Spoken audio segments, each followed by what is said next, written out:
بسم اللہ الرحمن الرحیم۔ قرآن مجید کے نزول کے بعد سابقہ تمام کتابیں منسوخ ہو چکی ہیں۔ اللہ کے رسول کی آمد مسعود کے بعد، آپ کی بعثت کے بعد تمام انبیاء کا سکہ ختم ہو گیا ہے۔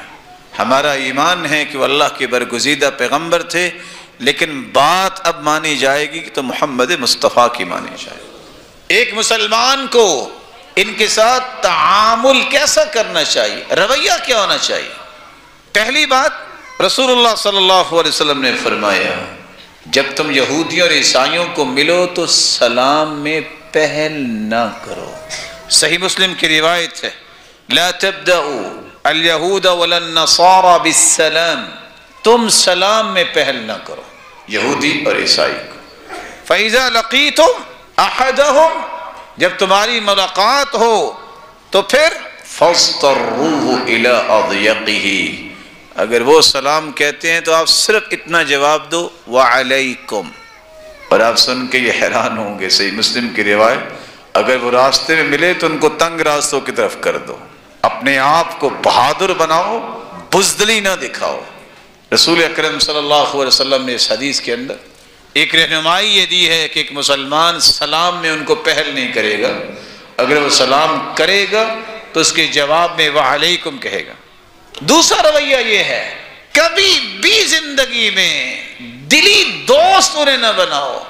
آیت آپ نے سن لی ہے، اگر آپ اس نظریے پہ کھڑے ہیں کہ شاید دوستی کرنے سے وہ ہمارے بن جائیں گے، وَلَن تَرْضَى عَنْكَ الْيَهُودُ وَلَا النَّصَارَى حَتَّى تَتَّبِعَ مِلَّتَهُمْ، وہ کبھی بھی راضی نہیں ہوں گے جب تک تم یہودی اور عیسائی نہ بن جاؤ، وہ تم سے راضی نہیں ہوں گے۔ یہ قرآن کی سٹیٹمنٹ، لَتَجِدَنَّ أَشَدَّ النَّاسِ عَدَاوَةً لِلَّذِينَ آمَنُوا الْيَهُودُ وَالَّذِينَ أَشْرَكُوا، روئے زمین پر سب سے بڑا دشمن جو مسلمان کا ہے وہ یہودی ہے اور مشرک ہے۔ تیسرا رویہ یہ ہے، آپ صلی اللہ علیہ وسلم نے فرمایا اخرج اليہود والنصارى من جزیرۃ العرب، جزیرہ عرب سے یہود اور عیسائیوں کو نکال دو، اس جزیرے کے اندر دو دین نہیں رہ سکتے۔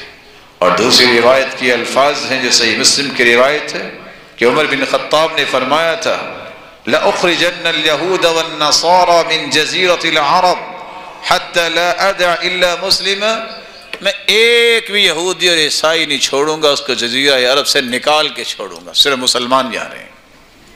ایک چوتھا رویہ بھی مسلمانوں کو سمجھنا چاہیے، یہ عقیدہ رکھیے کہ یہودی اور عیسائی یہ غیر مسلم ہیں، یہ مشرک ہیں، خائن ہیں، انبیاء کی نافرمان ہیں۔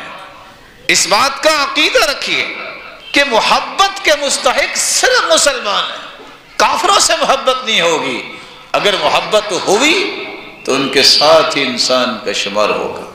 پانچواں رویہ یہ ہے کہ سچا مسلمان کسی یہودی اور عیسائی کی مشابہت نہیں کرتا۔ من تشبہ بقوم فہو منہم، جو کسی قوم سے مشابہت اختیار کرتا ہے وہ قیامت کو اسی کے ساتھ ہوگا، وہ انہی میں سے ہے۔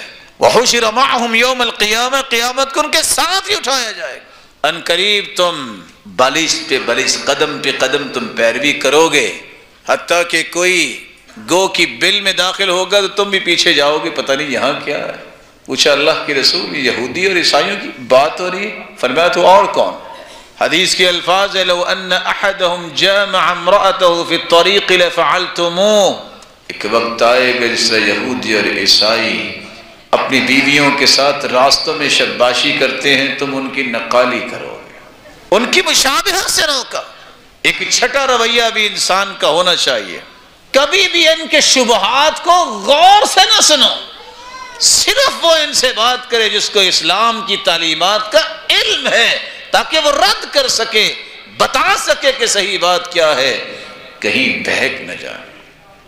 ساتواں رویہ یہ ہے کہ مسلمانوں کو اپنے مقصد سے کبھی پیچھے نہیں ہٹنا چاہیے، موقع ملے تو صحیح دلائل سے ان کو دین کی دعوت بھی دینی چاہیے، دروازہ دین کا کھلا رکھو۔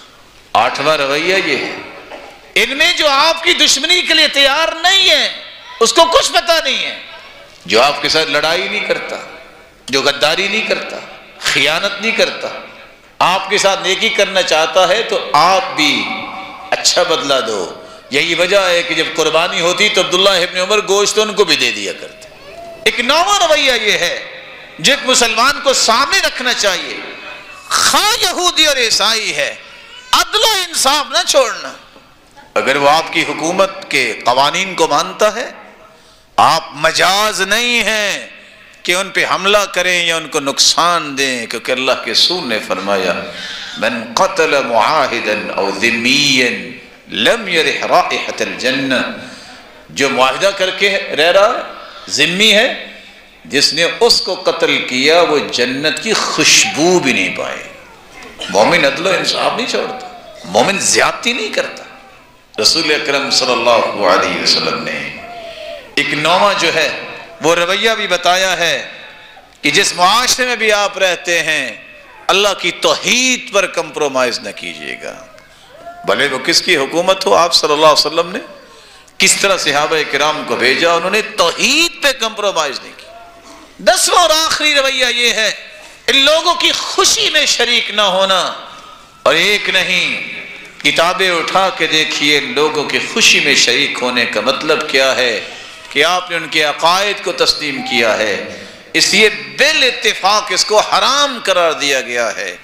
مبارکباد دینا اور خوشی میں شریک ہونا یہ گویا کہ ان کے کفر میں شریک ہونے کے مترادف ہے۔ ایک مومن کبھی بھی ایسا نہیں کرتا۔ اور یاد رکھیے گا، تاریخ آپ کے سامنے ہے، کبھی کسی یہودی اور عیسائی نے آگے کہا ہو کہ پہلا روزہ میں بھی آپ کے ساتھ رکھتا ہوں، کبھی کیا؟